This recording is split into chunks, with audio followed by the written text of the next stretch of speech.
Hey everybody, welcome back to the program. Today I'm counting down my top 10 singles of 2020. This is the first time I've done a video like this, and it's partly because there are albums that didn't make my other top 10 lists that I still want to acknowledge in some way, and also some artists and bands might release a single that doesn't appear on any other album, and I also want a way of acknowledging those. So that's kind of the combo of this. That's kind of the purpose of this list.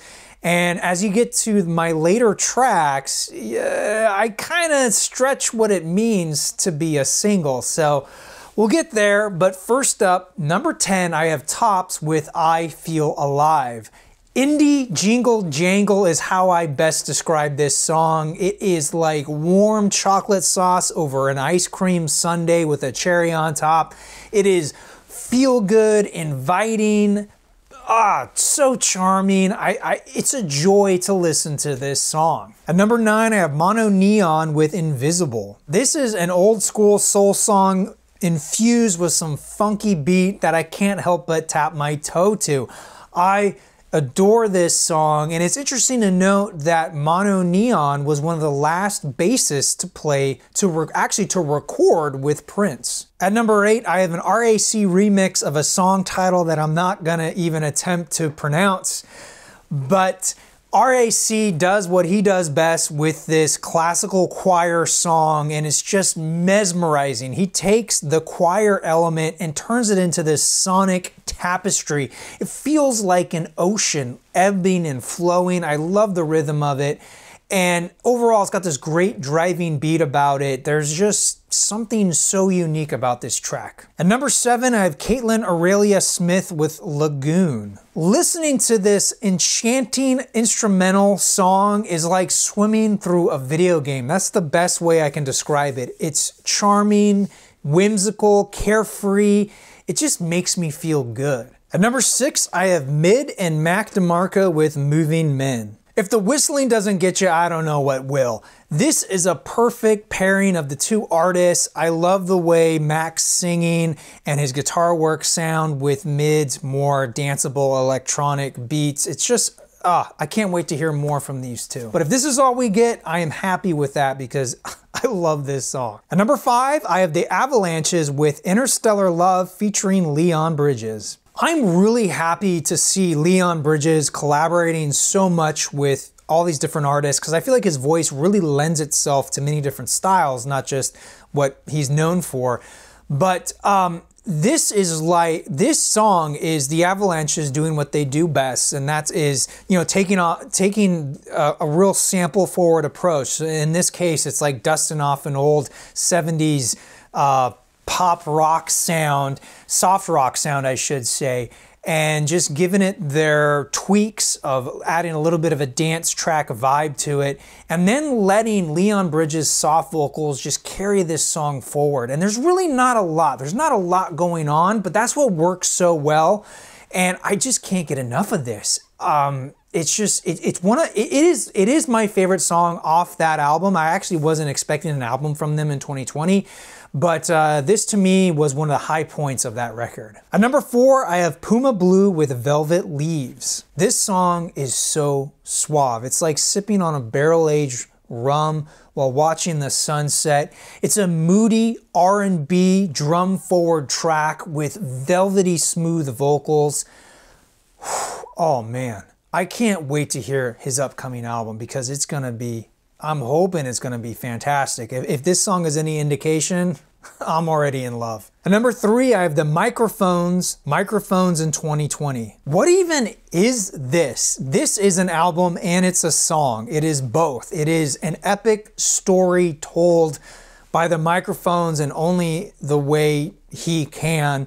And it was an amazing experience listening to this song. I can still remember, and I get chills the first time I remember listening to this song. I mean, it was magical. I will say the one criticism, it took a little bit to get started, but once he gets going, it's mesmerizing. It's enchanting. 40 plus minutes flew by. I couldn't believe it. And the fact that he actually pressed it onto vinyl, I think it was a double LP, is just like, it just proves how, it's just kind of ridiculous to me. Like, I don't know where you would put the break because it's one continuous song. And I had to acknowledge it. I don't consider it an album, but at the same time, like, I don't know, am I putting my foot in my mouth? Like, what is an album? What is a single? Is it both? I guess so. I mean, I really don't know. And I love the fact that this album exists. Yeah. Now, I'm not sure I'll go back to this song that often. I don't really know, but I just loved the experience and the fact that it exists. At number 2, I have the Kinks with The Follower / Anytime 2020. When I first heard this song, it threw me for a loop because it sounded like vintage Kinks, yet the voiceover was so poignant, so specific to what we are going through at the time of this video through the pandemic all over the world. And I couldn't wrap my head around it. Like, how were the Kinks how could they foresee the future so well? And it turned out the truth is it's a little bit of both. This is sort of an unfinished song of 1970. It came out around the time of recording Lola, and they went back and finished this by adding some voiceover. So the music and the singing and all that is from 1970, but the voiceover is from 2020. And the blending of the two works so well. It's so seamless. But it's the chorus that just slays me. It's just so good. I love it so much. And it's exactly what I needed. I needed this song in 2020, and I can't get enough of it. And at the number 1 spot, I have Murder Most Foul by Bob Dylan. I don't know what else to say. This is Bob Dylan in top form. I don't know how he does it. Somehow he created this simple, elegant masterwork of poetry set to music, and it's just utterly mesmerizing. To me, this was the best part of that album. I enjoyed the record, but this song, when it came on, I had to stop what I was doing. Actually, I was in the middle of remodeling my office. I stopped what I was doing and I just listened to it because it was so captivating. The way he can, it's sort of singing, it's sort of talking, I don't know what you call it, but the way he does his Bob Dylan-ness in talking about that time period of the 60s, it felt so real to me. Somehow I felt like I was there. It was transportive, ethereal, visceral, if you will. And I was hooked. I was like, oh my gosh, he did it again. Somehow Bob Dylan in 2020 can just, you know, I wouldn't say bring me to my knees, but it stopped me in my tracks. And